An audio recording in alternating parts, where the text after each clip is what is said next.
नमस्कार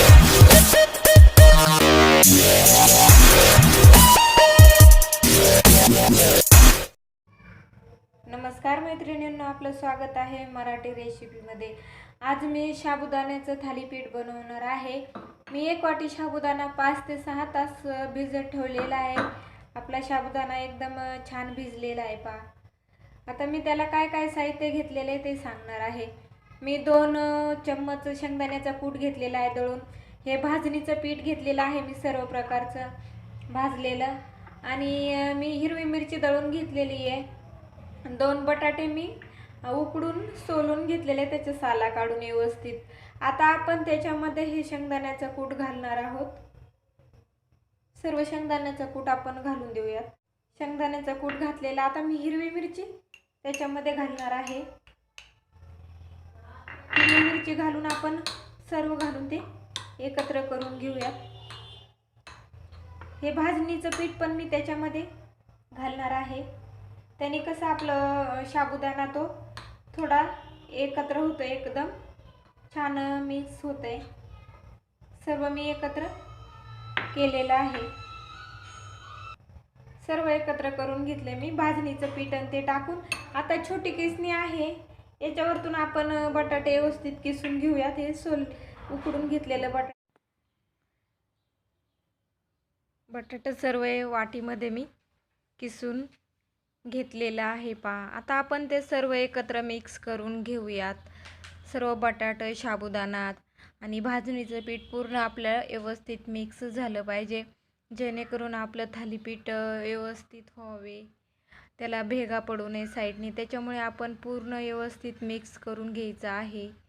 तर सर्व मी व्यवस्थित मिक्स करून घेतलेलं आहे। आता आपण ते व्यवस्थित थापून घेऊयात। एक प्लास्टिकच्या कागदावरती ते थापून घेणार आहे थालीपीठ। कसं आपण त्याला थोडंसं तूप लावूयात। तूप लावल्याच्या नंतर ते कसं चिकट नाही, हाताने थोडं फिरवून घेऊया सर्व प्लास्टिकवरती। आता एक गोळा बनवूयात बारीक। तुम्हाला बारीक किंवा मोठा आपल्याच अंदाजानुसार आपण लहान मोठा घेऊ शकतो। मोठं थालीपीठ करायचं असलं तर मोठा घेऊ शकतो, छोटं करायचं असलं तर छोटा घेऊ शकतो आपण आपल्या अंदाजानुसार। आता मी तो गोळा घेतलेला आहे, तो पूर्ण आपल्याला हाताने थापून घ्यायचा आहे। थोडंसं पाणी लावायचं आहे, कसं थालीपीठ व्यवस्थित थापलं जातं पाणी लावल्याच्या नंतर आणि पटपट थापलं जातं। आणि साईडने आपल्याला भेगाला पण थोडंसं हात साईडने थोडंसं दाबून घ्यायचं आहे, कसं जास्त भेगाही पडायला नको आहे। थालीपीठ छान झालं पाहिजे, पूर्ण व्यवस्थित थालीपीठ झालेलं आहे। आता सुरीने मी मध्ये छिद्र पाडणार आहे व्यवस्थित, कसं जेणेकरून आपण त्याच्यामध्ये तेल किंवा तूप सोडू शकतो। एकदम असं गोलाकाराचं छिद्र पाडायचं आहे मध्यम भागामध्ये। पूर्ण छिद्र पाडून घेतलेलं आहे मी। तवा ठेवलेला आहे गॅसवरती, त्याच्यावरती मी आता 1 चम्मच तूप घालणार आहे। तुपाच्या नंतर थोडं उचटणीने आपण सर्व बाजूनी ते फिरून घेऊयात, कसं आपलं थालीपीठ व्यवस्थित निघलं पाहिजे, तव्याला नकोय चिकटायला त्याच्यामुळे। आता मी थालीपीठ हातावरती घेऊन मग तव्यावरती टाकणार आहे, जेणेकरून ते तव्याला प्लास्टिक चिकटू नये, त्याच्यामुळे आपण हातावरती घ्यायचं आहे। सर्व टाकून दिलं आहे मी। साईडने आपण तेल किंवा तूप टाकून देऊयात। मध्ये पण आपण छिद्रामध्ये तेल किंवा तूप टाकणार आहोत। आता पाहूयात आपण थालीपीठाचा एक बाजू छान झाली का। एकदम छान आपलं थालीपीठ झालेलं आहे। आपण आता साईडनी तेल किंवा तूप सोडून देऊयात आणि मध्य भागामध्ये पण आपल्याला तूप सोडायचं आहे। आता पाहूयात दुसरी बाजू आपली झालेली आहे।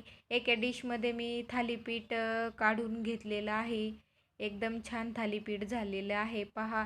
एका वाटीमध्ये मी दही घेतलेलं आहे, दह्यामध्ये चवीपुरती मीठ घातलेलं आहे आणि मी थालीपीठ पूर्ण बनवून घेतलेले एका डिशमध्ये ठेवलेले आहेत। एकदम छान थालीपीठ झालेलं आहे। आपण दह्यासोबत ते थालीपीठ खाऊ शकतो। एकदम असं लुसलुशीत आपलं थालीपीठ झालेलं आहे, मोडलेलं नाही काही नाही, एकदम सुंदर झालेलं आहे।